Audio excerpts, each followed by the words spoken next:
Hello everyone. जैसे कि मैंने आप सभी से वादा किया था कि मैं फिर से एक वीडियो बनाऊंगा जहां पे पूरा गेम चेंजिंग प्लान आपके साथ शेयर करने वाला हूं, जिसको यूज़ करके आने वाले टाइम में मैं खुद ट्रेडिंग करूंगा एंड जितने भी लॉसेस हुए उनको रिकवर करके एक नेक्स्ट लेवल ट्रेडिंग में करने वाला हूं। सो मेरा प्लान फुल रेडी है। इसके साथ ही मैं ट्रेड करूंगा और आपके साथ भी मैं शेयर कर रहा हूँ। अगर आप लोग इसको फॉलो करते हैं तो डेफिनेटली आप प्रॉफिटेबल बनोगे।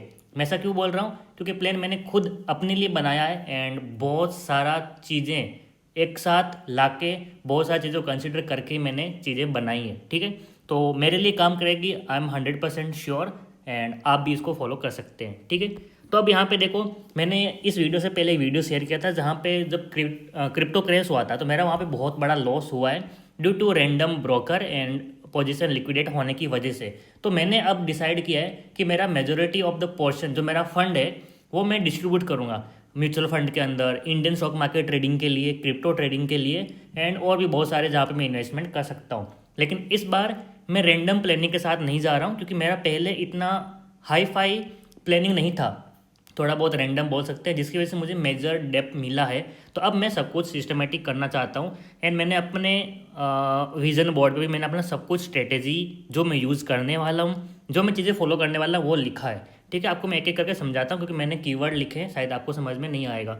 तो ये जो चीज़ है मैंने बनाई है 19 अक्टूबर 2025। ठीक है, मैं यहाँ पे सब कुछ आपको लिख के दिखा देता हूँ। देखो यहाँ पे इस दिन मैंने बनाया, प्लस बनाते बनाते मैं सारी चीज़ों को एक साथ जो मेरी ट्रेडिंग जर्नल है उसके अकॉर्डिंग कंसिडर करके लाइव मार्केट में टेस्ट कर करके मैंने सब कुछ चीज़ें यहाँ पे लिखी है। तो नंबर वन चीज़, अगर मुझे प्रॉफिटेबल बनना है वो भी बहुत बड़े अमाउंट के साथ में, यानी कि फंड नहीं, जो मैं फंड यूज़ कर रहा हूँ उसके साथ द रिटर्न्स जो आ रहे हैं वो बड़ा अगर हो, ओवर द ईयर्स बोल रहा हूँ मैं, एक दिन की बात नहीं कर रहा हूँ, तो मुझे जितने भी स्मॉल लॉसेस होंगे उनको कट करना है एंड मूव ऑन कर देना। इसका मतलब क्या है?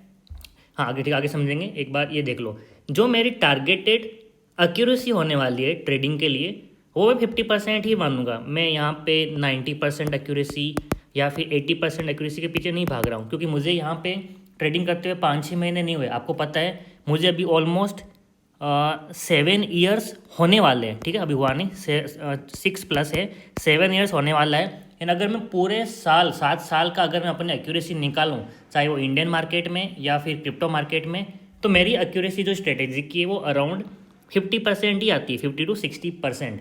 ठीक है, एक किसी महीने के अंदर मुझे 90% मिल रही है, नेक्स्ट मंथ शायद मेरे continuous back to back losses हो रहे हैं तो वहाँ पे मेरी एक्यूरेसी शायद 20% ही आ रही है, लेकिन एट द एंड जो सेटल हो रही है डेट इज़ 50%। तो मैं कोई हाई फाई यहाँ पे एक्सपेक्ट नहीं करूँगा कि मुझे फिर से 90% चाहिए। जो मेरी स्ट्रेटेजी काम करती है उसके अकॉर्डिंग चलूँगा, सो मेरी expected accuracy will be 50% only. इससे ज़्यादा मिल रही है तो मेरे लिए बेनिफिशियल है। ठीक है, उसके बाद जो मेरा टारगेटेड रिस्क रिवॉर्ड रेशियो है वो होगा 1:3 मिनिमम से लेके इससे बड़ा कुछ भी हो सकता है।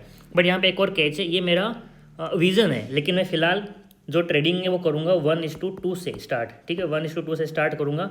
जैसे ही थोड़ा बहुत फंड ग्रो होने लगेगा एंड अपने प्रॉफिट को विड्रॉ करूँगा, उसके बाद 1:3, बाद में 1:4, यहाँ तक मैं जाने वाला हूँ। ठीक है, एंड ट्रेडिंग कर रहे हैं तो यहाँ पे एक चीज़ बहुत ज़्यादा इंपॉर्टेंट है, डेट इज़ पेशेंस। ठीक है, ये तो रखना पड़ेगा।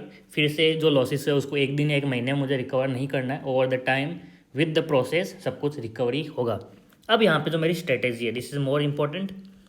मेरे पास बहुत सारी स्ट्रेटेजीज है जिनको मैंने आपके साथ शेयर भी किया यूट्यूब पे भी, और बहुत सारे प्लेटफॉर्म के थ्रू मैंने आपके साथ शेयर किया है। लेकिन एक ऐसी स्ट्रेटेजी जो मुझे मुझे उसके ऊपर 100% विश्वास है कि मुझे प्रॉफिट देगी, वो है 50% retracement on EMA with trend. ठीक है, मैंने पूरा कीवर्ड के साथ लिखा है। इसी के बेस पे हमारी, अगर आपको याद है तो इंडियन मार्केट में मैं स्ट्रेटेजी यूज़ करता हूँ ऑप्शन ट्रेडिंग के लिए, दैट इज़ 20 सेकेंड स्ट्रेटेजी। इसी के बेस पे वो स्ट्रेटेजी है। अगर आपने मेरी और कोई स्ट्रेटेजी सीखी तो वहाँ पे भी सेम टू सेम इसी का ही फंडा यूज़ होता है। अगर आपने मेरी कोई भी स्ट्रेटेजी सीखी है तो ठीक है, तो मैं इसका जो फंडामेंटल है, बेस है, वही मैं यूज़ करने वाला हूँ। इसको भी हमको एक्सप्लेन करूँगा इसी वीडियो में, तो थोड़ा सा आप पेशेंस रखो। ठीक है, उसके बाद क्या है, डू नॉट प्रेडिक्ट ब्रेकआउट और breakdown, this is more important. मैं आपको अभी बताऊंगा इसका मीनिंग भी क्या है। Just book your profit if already in, मतलब आपने अगर ऑलरेडी कोई ट्रेड लेकर रखा तो उसको ऑलरेडी सीधा ही बुक कर लो। आपको प्रेडिक्ट नहीं करना है कि ब्रेकआउट होगा या ब्रेकडाउन। पहले आपको मैं ये वाला पॉइंट समझाता हूँ, लास्ट वाला, उसके बाद मैं स्ट्रेटेजी समझाता हूँ। सो देखो, अगर आपका यहाँ पे एक रेजिस्टेंस है एंड मार्केट यहाँ पे आया, यहाँ पे रुका एंड अब यहाँ पे साइडवेज जा रहा है, तो नॉर्मल प्राइस एक्शन क्या बोलता है हमें कि अगर रेजिस्टेंस के पास जाके प्राइस रुक रहा है एंड साइडवेज जा रहा है तो हायर प्रोबेबिलिटी है, 90% चांसेस है कि यहाँ से ब्रेकआउट देगा, क्योंकि अगर नीचे आना होता तो सीधा ये टच करता और नीचे आ जाता। ये हमारा नॉर्मल प्राइस एक्शन है। लेकिन मैं क्या बोल रहा हूँ, मैं यहाँ पे प्रेडिक्ट नहीं करूँगा कि ब्रेकआउट होगा या फिर ब्रेकडाउन होगा। मेरा काम क्या है, अगर मैं यहाँ पे ऑलरेडी इस जगह पे ट्रेड लेके रखा हूँ तो जैसे टच किया मैं अपना प्रॉफिट बुक करने वाला हूँ। अगर मैं थोड़ा सा प्रॉफिट बुक करने के लिए लेट हो गया एंड ऑलरेडी ये मार्केट साइडवेज जा चुका है, मुझे पता है कि साइडवेज गया तो हायर चांसेस है कि यहाँ से ऊपर जाएगा, लेकिन स्टिल मैं यहाँ पे प्रॉफिट बुक करूँगा। मैं नहीं प्रेडिक्ट कर रहा हूँ कि यहाँ से ऊपर जाएगा या फिर नीचे जाएगा, क्योंकि इस वजह से मैंने बहुत बार अपने प्रॉफिट है उनको खोया है। मैंने यहाँ कहीं पर ट्रेड लिया था, यहाँ पे मैं बुक नहीं कर पाया, लेकिन मार्केट साइडवेज चला गया है। अब मैं सोच रहा हूँ हाँ हायर चांसेस है कि यहाँ से ऊपर जाएगा, मैं प्रॉफिट बुक नहीं करता हूँ, उसके बाद मार्केट नीचे आता है। तो ये चीज़ मेरा लॉस नहीं कराती, लेकिन मेरा प्रॉफिट हाथ से चला जाता है। इसका मीनिंग वही है कि प्रेडिक्ट मत करो कि यहाँ से ब्रेकआउट होगा या ब्रेकडाउन होगा। अगर ट्रेड में ऑलरेडी हो तो प्रॉफिट बुक कर लो। अगर ट्रेड के अंदर नहीं हो, आपको लग रहा है रेजिस्टेंस है, मार्केट यहाँ पे साइडवेज जा चुका है, अब ब्रेकआउट देगा, तो यहीं पे एंट्री बना रहे हो तो अभी गलत है। क्या पता ऊपर जाए या फिर नीचे जाए, ऊपर जाने दो, उसके बाद एंट्री ले लेंगे। तो आपको ये चीज़ तो समझ में आ गई। अब आपको मैं एक्सप्लेन करता हूँ मेरी strategy. 50% retracement on EMA with trend. इसका मतलब क्या है, ट्रेंड वर्ड आ रहा है, मतलब मैं ट्रेंड की साइड में ही ट्रेड लेने वाला हूँ। अगर 1 आवर टाइम फ्रेम पे मार्केट ऊपर जा रहा है तो मैं हर एक ट्रेड बाइंग की साइड में ही लूँगा। यहाँ पे मैं रिवर्सल ट्रेड नहीं लूँगा, ठीक है। इसका मतलब पहला ये समझ में आया, ट्रेंड के साथ में जाना है। 50% रिट्रेसमेंट ऑन EMA। अब EMA आप कौन सा भी यूज़ कर सकते हैं। मैं जो मोस्टली EMA यूज़ करता हूँ दैट इज़ 9 EMA। मैंने अपने हर एक वीडियो में यूट्यूब पे बताया मैं 9 EMA यूज़ करता हूँ। 9 EMA के साथ में अब कुछ लोग 15 EMA यूज़ करते हैं, कोई 20 यूज़ करता है, कोई 21 यूज़ करता है। कुछ भी यूज़ करो, डजेंट मैटर, क्योंकि 9 EMA का जो लाइन बनती है वो आपको ट्रेड नहीं देती है, वो आपको बताती है कि एरिया कि यहाँ तक मार्केट आ सकता है, ठीक है। इसलिए मैं 9 EMA यूज़ करता हूँ। अब इसका मतलब क्या हुआ, ये आपकी लाइन चल रही है 9 EMA वाले, ठीक है। मार्केट अप ट्रेंड में है, मार्केट यहाँ से ऊपर गया एंड एक देखो ये वाला था हमारा, इस चीज़ को ध्यान से समझो, अपनी स्ट्रेटेजी एक्सप्लेन कर रहा हूँ। ये था हमारा रेजिस्टेंस, ठीक है। अब मार्केट ने क्या किया, यहाँ पे आने के बाद में ऊपर ब्रेकआउट दे दिया ग्रीन कैंडल के साथ में, ठीक है।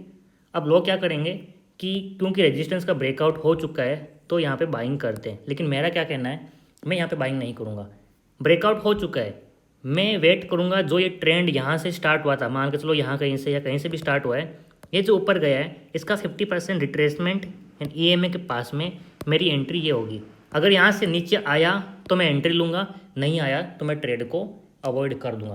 अब आपको मैं चार्ट के ऊपर एक्सप्लेन करता हूँ, उसके बाद ज़्यादा समझ में आएगा, ठीक है। चलो चार्ट पे चलते हैं।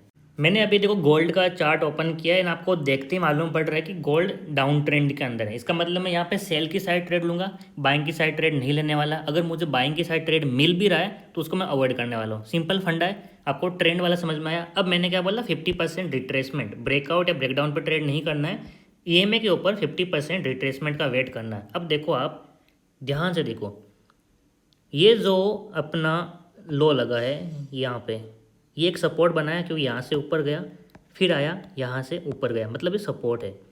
तो अगर बोलो मुझे नॉर्मल इंसान क्या करेगा, जैसे ही अब यहाँ पे सपोर्ट का ब्रेकडाउन होता है इतनी बड़ी रेड कैंडल के साथ, वो क्या करेगा, सीधा यहाँ पे सेल करेगा। एंड देखो उसके बाद क्या किया गोल्ड ने, यहाँ से धीरे धीरे धीरे ऊपर अगर अपने स्टॉप लॉस ले लेता है। क्यों? क्योंकि देखो नॉर्मली अगर इस कैंडल पे कोई सेल कर रहा है, यहाँ कहीं पे सेल कर रहा है, तो अपना स्टॉप लॉस यहाँ पे लगाएगा या फिर यहाँ पे लगाएगा। देखो स्टॉप लॉस ले लिया। तो मैंने क्या बोला था, आपको इस ब्रेकडाउन पे ट्रेड लेना ही नहीं है। आपको क्या करना है, जो ट्रेंड स्टार्ट हुआ है रिसेंटली उसका 50% 9 EMA के ऊपर रिट्रेसमेंट होना चाहिए। इसका मतलब गिरना देखो इस पॉइंट से स्टार्ट हुआ है, यहाँ से यहाँ तक आ गया है, इसका 50% देखो ये बनता है। मुझे यहाँ पे क्योंकि 9 EMA भी देखो यहाँ कहीं पे आ चुका है, तो यहाँ पे मुझे सेल की साइड ट्रेड लेना है। अब बहुत सारे लोग बोलेंगे कि देखो 9 EMA के ऊपर क्लोजिंग हो गया, ऊपर बुलिश हो गया है, तो मैं वही चीज़ बोल रहा हूँ। 9 EMA की जो लाइन होती है ना, वो कभी आपको नहीं बताती कि कहाँ पे मार्केट जाने वाला है। बस आपको इस 9 EMA का जो पूरा सा है ना, एक बना लो आप, एरिया बना लो। इस एरिया में मार्केट कहीं पे भी रह सकता है। हमारा ओवल जो ओवरऑल डाउन ट्रेंड चल रहा है, उसी को हमें लेके चलना है। हर बार सेम चीज़ होगी। देखो फिर से ये इसका ब्रेकडाउन हुआ, हमें यहाँ कहीं पे सेल नहीं करना है, फिर से इसका रिट्रेसमेंट होने दो, फिर सेल करेंगे, प्रॉफिट आएगा। फिर यहाँ पे ऊपर आया, यहाँ पे सेल करेंगे, प्रॉफिट आया। फिर देखो यहाँ पे सेम चीज़, यहाँ से ब्रेकडाउन, यहाँ से स्टार्ट हुआ, नीचे गिरना, यहाँ तक गिरा 50% यहीं पे, यहाँ पे आके फिर हम सेल करेंगे, यहाँ पे आएगा। ये स्ट्रेटेजी मैं जब भी यूज़ करता हूँ मुझे प्रॉफिट मिलता ही मिलता है। आप इसको गोल्ड के अंदर बैक टेस्ट करो, बिटकॉइन के अंदर बैक टेस्ट करो, अपना जो निफ्टी बैंक निफ्टी के जो ऑप्शंस है उसके अंदर बैक टेस्ट करो, हर जगह काम करेगा। इसीलिए मैं 20 सेकेंड स्ट्रेटेजी भी इसी के बेस पे बनाया था इंडियन मार्केट के लिए, एंड मुझे ज़बरदस्त प्रॉफिट देती है। अब मैं इसको फिलहाल इसी स्ट्रेटेजी को यूज़ करूँगा क्योंकि इसी ने मुझे प्रॉफिटेबल बनाया है। अब देखो मैंने आपको स्टार्टिंग में एक चीज़ बोली कि ट्रेंड के साथ में ट्रेड करना है। अब ट्रेंड चल रहा है तो बाइंग करेंगे, सिर्फ डाउन ट्रेंड चल रहा है तो सेल करेंगे। अब देखो इतना ज़बरदस्त यहाँ पे साइडवेज गया मार्केट, ऊपर की साइड इतना ज़बरदस्त कैंडल के साथ ब्रेकआउट भी दिया। लॉन्ग जितने भी हमारे न्यू ट्रेडर्स है वो क्या करेंगे, यहाँ पे लॉन्ग की साइड जाएंगे, यानी कि बाई करेंगे।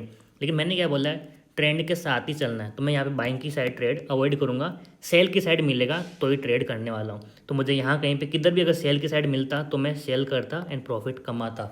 तो जो मैंने यहाँ पे लिखा हुआ है ना, ये सब कहाँ गया वो, हाँ ये मैंने भले ही कीवर्ड लिखा है लेकिन इसके पीछे बहुत सारी स्ट्रेटेजी है, बहुत सारी स्टोरी है, उसके बाद मैंने सब लिखा है। ये मेरा प्लान है, मैं इसको फॉलो करूँगा।